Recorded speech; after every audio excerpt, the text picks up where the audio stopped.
Do you know, Mr. Belinsky, when I sat in his parlor and everything cozy and peaceful and so homey, and Mr. Wilson playing the harmonium, I got all choked up. For the first time, I really felt what it must be like to have a place. And then his mother started to snore. You like that? Oh, not just the snoring, but because she was a mother. You see, I'm an orphan, and I've never heard my mother snore. But you're happy now. That's all that matters. Oh, Mr. Belinsky, it's so selfish of me to talk only about myself. But I'm sure someday your ship will come in, too. Don't worry about me. If it doesn't come, I'm a good swimmer. Oh, I almost forgot your hot water bottle. But I'm sure you won't need it on a warm night like this. Yes, I'm afraid I do. I feel a little chilly. It may get colder before the night is over. Thank you, Cluny. Thank you, Mr. Belinsky. Good night. Good night.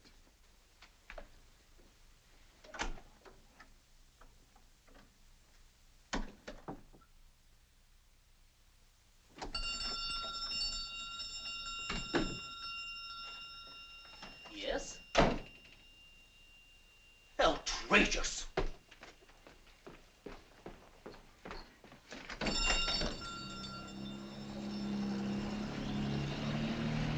Good morning, sir. Good morning, Wilson.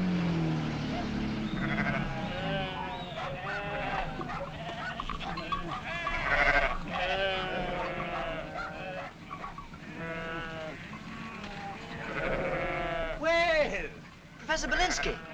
Andrew, What are you doing here? just clearing the streets for your arrival.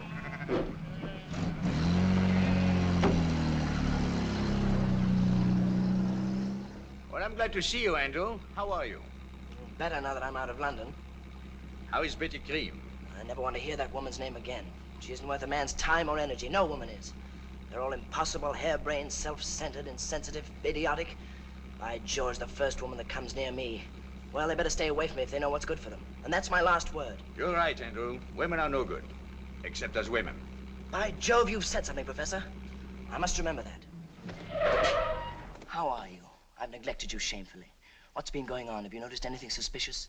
Anything that looks like a Nazi? Well, there is one particular cow, a brindle, who gave me a nasty look once or twice. That's Belinsky for you, tossing it over your shoulder like that. But I won't let you. You may not value your life, but I do. I have nothing else on my mind now. I can devote my undivided attention to you from now on. Frankly, Professor, I'm going to be a pest, and someday the world will thank me for it. Andrew, I thank you for it right now. But if you would only listen to me, I've tried to tell you so many times. I'm not in danger. You're not in danger? Well, naturally I am. Oh, that's more like it. But so are all my countrymen. So are all Englishmen. You, your father, the whole world. Yes, of course, but everyone is not Adam Belinsky. You're in special danger. Oh, Andrew, you're so good to me. I wish I were.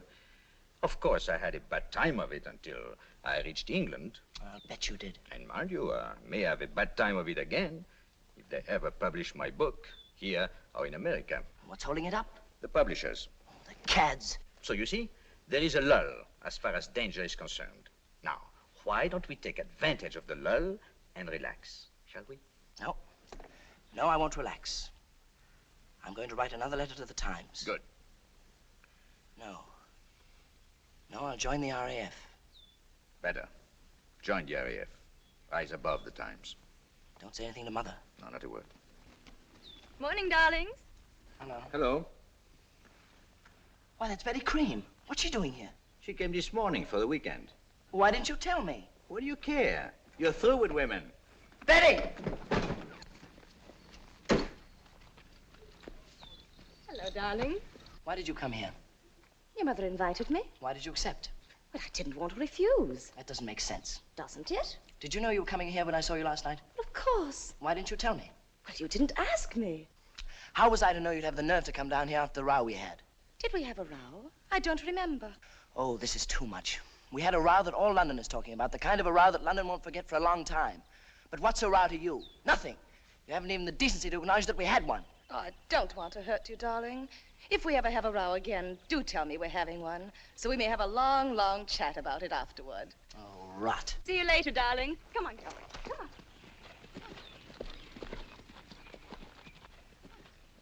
That's letting her have it, old boy. Well, she asked for it. Think of it, one day some man's going to marry her. Decent chap, probably. Poor devil. There's only one thing I can say for her. She sits a horse well. Hang it.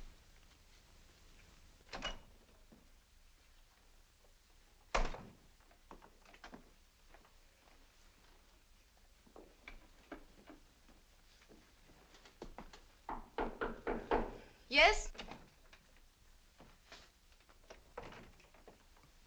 How much did I lose at backgammon this morning? £3.6, wasn't it? I think so. It is. £1, £1.10, £2, £3, 1, 2, 3, 4, 5, 6. Nice fellow, this Andrew. Oh, I see. You came to tell me all about Andrew.